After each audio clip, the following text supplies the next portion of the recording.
Mm-hmm. One of my biggest haters. One of the Naeem? people that just Naeem? Yeah. Oh, no, Wayne. No, which one? Maybe a little bigger than Naeem. Maybe a little Wayne? bigger than Naeem. Wayne? When it comes to hate and just negativity. Joe Budden. Joe Budden is in the headlines. Oh, this is the juicy shit you've been waiting for. Listen, this here. This is personal. It's not personal. It's just it's in the land of makes no fucking sense to me. I got to talk about it.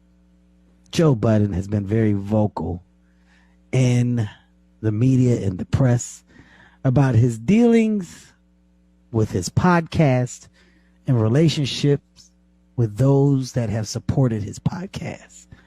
There has been a major push for ownership, a major push for control. Joe Budden has been very vocal about this fight for some years now. Even to the point to where he's severed certain relationships and moved and jumped ships a couple times because they didn't respect him or his brand at the level that he felt it should be respected at. In doing so, Joe finally made a move that gave him complete control and ownership. And after doing that, he let his fans know. He let his fans know that him and his partners and his podcast finally got the respect they deserve. Emphasis on the word they. They. We. Us. Well, word on the street is that his partners decided to ask questions about the deal that Joe made and wanted to ask questions about the pay and just an understanding. These partners are Rory and Mal, or Maul. I think his name is Maul. Maul. They just wanted to know where the money was going. What's the funnel? Talk to us, Joe. Talk to us. Let us know what's going on. This, of course, sent Joe over the roof. Joe didn't like it. Joe said they got some fucking nerve. They're spoiled.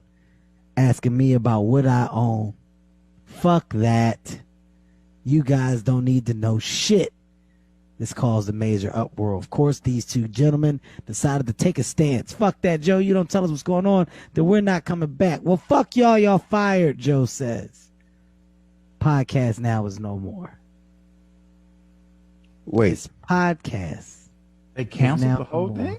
With Rory and Maul. His response to them was that I am your boss. If you have to audit me, you don't need to be here. Now. Wait. Is the podcast is not moving forward? Brother, I'm about to give you. That's not true, Cat. No, I'm saying the podcast with Rory and Maul attached to it is no more. Joe Budden still has his podcast. Okay. Yeah, he's fired the one on air. Yeah. And then the other one, he said he's allowing him to come back long as he changes his views. Yes. So the podcast is still going to move on. Yes. He's just getting new co-hosts. Yes, he's getting new co-hosts. By the way, is that what spec is? New co-hosts that if they decided to come would be stepping into not only a toxic work environment, a work environment where you get no respect at all from the person that employs you. The proof is in the pudding. The proof is in the example that you just saw. Here's the question of the day.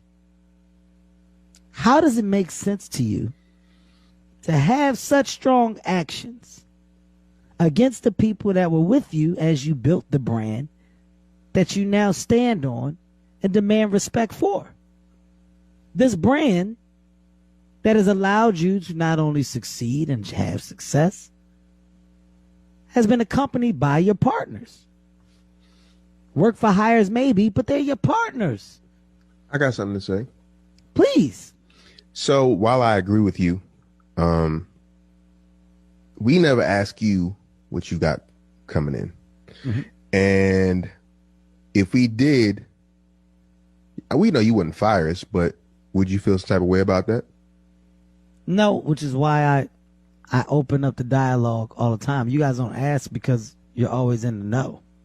Like there's never a dark circle or a door that can't be opened. Like I think the one thing that we've done very well, and I'll say this on air, I'll give this information for other people that are doing things with their friends, with their brothers, whomever, in business, a lot of these relationships get messed up when the relationship and business kind of cross lines.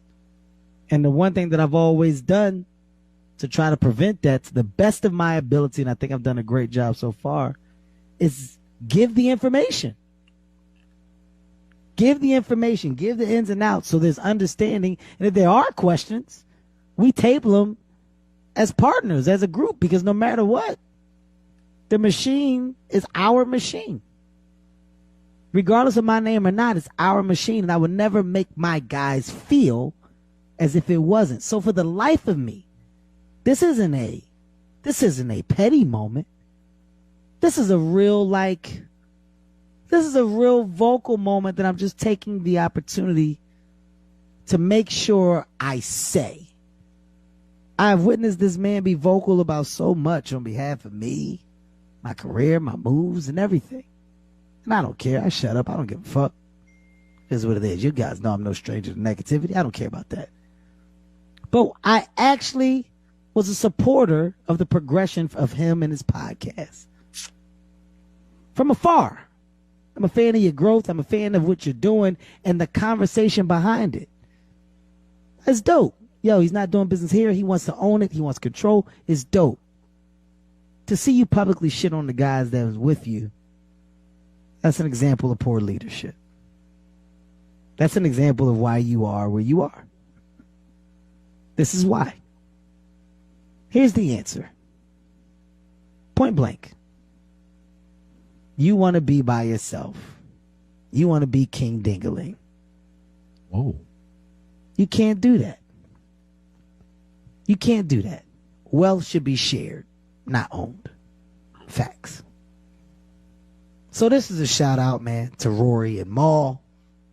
You guys were dope as fuck at that job. Once again, I was a fan of the fucking podcast. It's a sad day to see this shit end when you guys were on your way to what seemed to be higher levels of success. I don't sit up here and promote the negativity.